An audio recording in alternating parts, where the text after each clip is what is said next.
Namaskar. So, in this special series of recapitalization bonds of the government of India with special reference to the Punjab and Sindh Bank zero coupon bond issue, we have made 5 videos in this series going detail through it and what the exactly stand is of the bank, of the government, of the RBI. And now in this last video, we are just summing it all up. So if you want to know it in details, probably you should watch all the 6 videos so you will get better understanding. So what's happened is banks use leverage.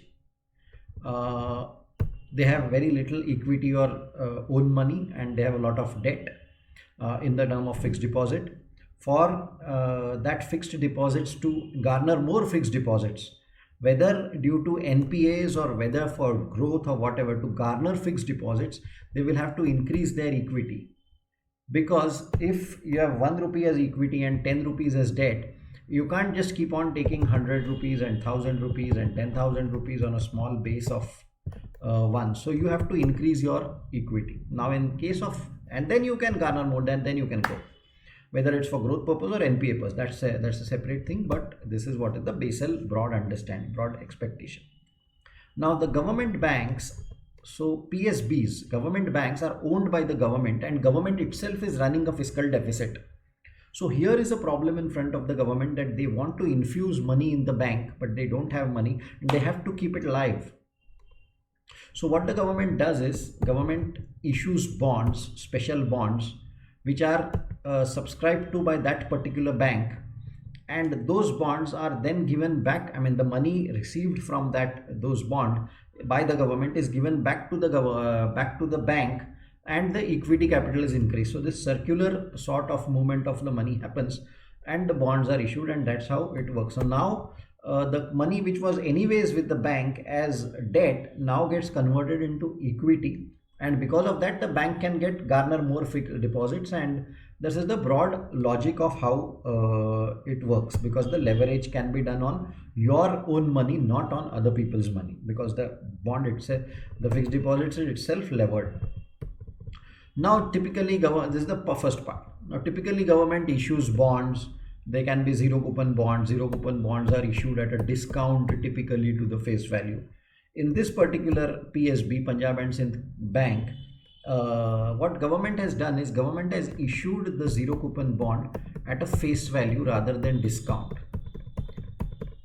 Now because, and the cost is around 5500 crores. Now because the government has done this and RBI has, so now the bank is saying, for us the cost is 5500 crores, therefore we will value the bond at 5500 crores, therefore we will infuse the equity of 5500 crores. The government has infused the equity of 5500 crores. RBI said no, whatever has happened between you and the government, that's your decision, that's your outlook. We will treat this as a zero, because does it mean that you are giving 5500 interest free for 10 years, or if whatever the term is? It can't. That's not a arm's length sort of a transaction.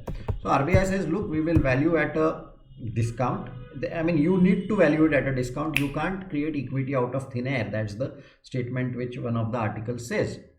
So you should value it at 2750 crores, and therefore equity infusion will be only allowed to the extent of 2750 crores and not 5500 crores. And this is where the bank, the RBI and the government are at loggerheads, and the entire fun element, or the entire interesting part of this, is that the bank is also owned by the government.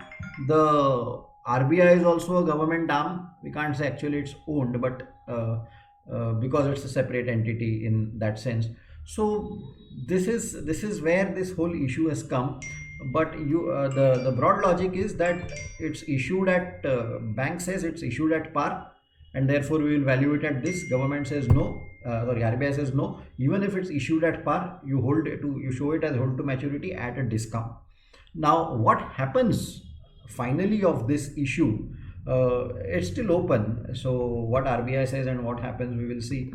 But one new development that has happened is the CAG has come into the picture now, and the Comptroller and Auditor General says that, okay, fine, the government is pumping in so much of money year after year after year in the PSBs. Is there any accounting done? Is there any accounting, like after putting in the money, has the ROA increased, has the ROE increased? I mean, that's also, you're pumping in money, it should reflect in numbers. It just can't be that you keep on pumping money and it's bad money chasing good money. So this is a new development which has happened, but the issue, broad issue, is still on. So this is what is the 6 videos in this bank recapitalization bond concept series by BSE IPF. These videos will be made in, already are made in Hindi, and will be made in Marathi also. So the objective is that we try to understand these topics and then make our investment decisions. Similarly, 10 videos have been made in Hindi, in Marathi, and in English. So 3 playlists of 10, 10, 10 by BSE IPF on the year gone by, 2020. What a year it was, we would like to forget it. But investors, some investors made a lot of money in it. So what mistakes small investors make, and what in those mistakes, how we should not make those mistakes, is what is those 10 small videos of playlists are. So 10 in Hindi, 10 same 10 in English, and same 10 in Marathi are there. You can go through those videos to get an educational idea of the mistakes that we should not make. So you are watching these videos, thank you very much. In comments, please thank BSE IPF and SEBI for this initiative. Thank you very much.